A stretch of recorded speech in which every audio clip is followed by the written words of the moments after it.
కాంగ్రెస్ ప్రభుత్వంలో అబద్ధాల మధ్య కోసం పోటీ పడుతున్నట్టు కనబడతా ఉంది.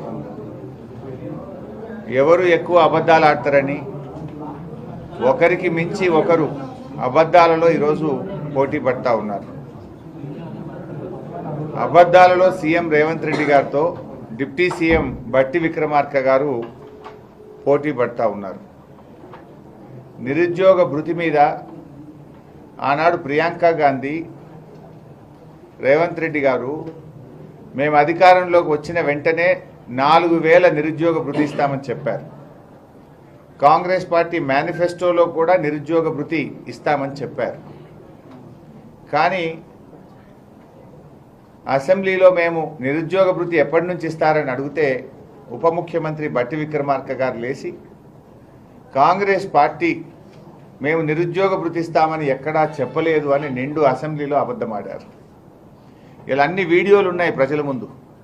సోనియా గాంధీ గారు మాట ఇచ్చింది ఉన్నది, రేవంత్ రెడ్డి గారు ఉపన్యాసాలు ఉన్నాయి, కాంగ్రెస్ పార్టీ మేనిఫెస్టో ఉంది. అన్నిట్లలో కూడా అంత స్పష్టంగా ఉండి కూడా ఇవాళ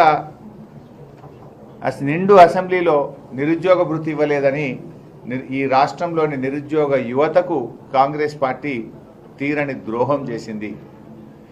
నిండు అసెంబ్లీలో పచ్చి అబద్ధాలు మాట్లాడి తన నైజాన్ని బయటపెట్టుకున్నది. తాజాగా రుణమాఫీ పైన కూడా బట్టి విక్రమార్క గారు నాలుక మడత పెట్టారు. 100 రోజుల్లో రుణమాఫీ చేస్తామని హామీ ఇవ్వలేదని బట్టి విక్రమార్క గారు చెప్పడం ఈ రాష్ట్రంలోని 70 లక్షల మంది రైతులను ఘోరంగా అవమానించడమే అవుతుంది. స్వయంగా రేవంత్ రెడ్డి గారు ఎన్నికల ప్రచార సభలలో డిసెంబర్ 9వ తేదీనే 2 లక్షల రుణమాఫీ చేస్తానని రైతులను నమ్మించిండు. ప్రతి ఉపన్యాసంలో చెప్పాడు, వీడియోలు కూడా ఉన్నాయి. మొదటి సంతకం రుణమాఫీ మీద అని చెప్పారు. కానీ ఇలా బట్టి విక్రమార్క గారు అంటారు మేము 100 రోజుల్లో చేస్తామని చెప్పలేదు అని చావు కబురు చల్లగా చెప్తుండ్రు. అంటే ఏరు దాటదాకా ఏదో అంటే చూడు, ఓడ దాటదాకా ఓడమల్లప్ప, ఓడ దాటినాక బోడమల్లప్ప లెక్క అయిపోయింది కాంగ్రెస్ పార్టీ. ఎన్నికల ముందేమో మేము మొదటి సంతకమే దాని మీద డిసెంబర్ 9 నాడే మాఫీ చేస్తామన్నారు. ఇప్పుడేమో మేము 100 రోజుల్లో హామీ ఇవ్వలేదని చెప్పి ఉప ముఖ్యమంత్రి గారు నాలుక మడత పెడతా ఉన్నాడు. అంటే రుణమాఫీ పైన రేవంత్ రెడ్డి గారు చెప్పిన విషయం బట్టి గారు తనకు తెలియదన్నట్టు నటించడం హాస్యాస్పదం. ఇవాళ కాంగ్రెస్ నాయకులు బాండ్ పేపర్ల మీద రాసిచ్చి ఎన్నికల ప్రచార సభల్లో గంభీరమైనటువంటి ఉపన్యాసాలు ఇచ్చి ప్రజలకు తప్పకుండా మేము మేలు చేస్తామని చెప్పి ఇవాళ మోసం చేస్తూ ఉన్నారు. ప్రజలు అన్నిటినీ కూడా గమనిస్తూ ఉన్నారు. నిరుద్యోగ భృతిపై నిండు అసెంబ్లీలో ఎగవేత, నేడు రైతు రుణమాఫీపై దాటవేత.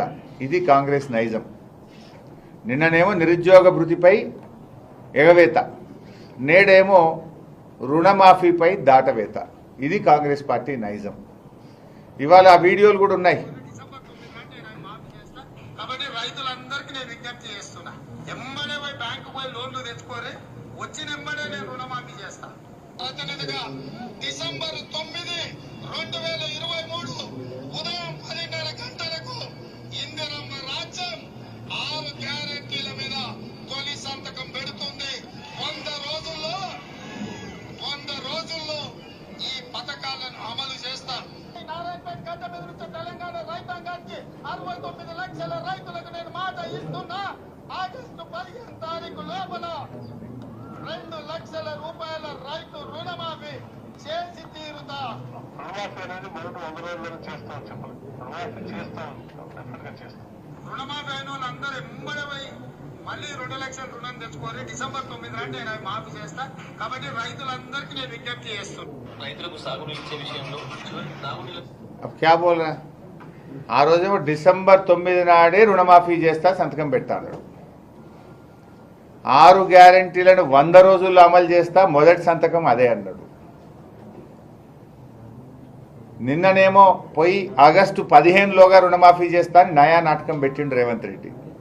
బట్టి విక్రమార్క అంటాడు మేము 100 రోజుల్లో చేస్తామని ఎక్కడ చెప్పనే లేదు అని చెప్పి ఇవాళ రైతుల్ని అవమానపరుస్తూ ఉన్నాడు. ఈ విషయాలన్నీ కూడా సాక్ష్యాలతో సహా వీడియోలు పెట్టి బట్టి విక్రమార్క గారికి నేను ట్వీట్ చేసిన. ఇప్పటికైనా బట్టి విక్రమార్క గారు నా వీడియోలను, నేను నా ట్వీట్ను చూసి రేవంత్ రెడ్డి మాటలు విని ఈ రాష్ట్రంలోని 70 లక్షల మంది రైతులకు క్షమాపణ చెప్పాలని చెప్పి నేను ఈరోజు డిమాండ్ చేస్తూ ఉన్నా.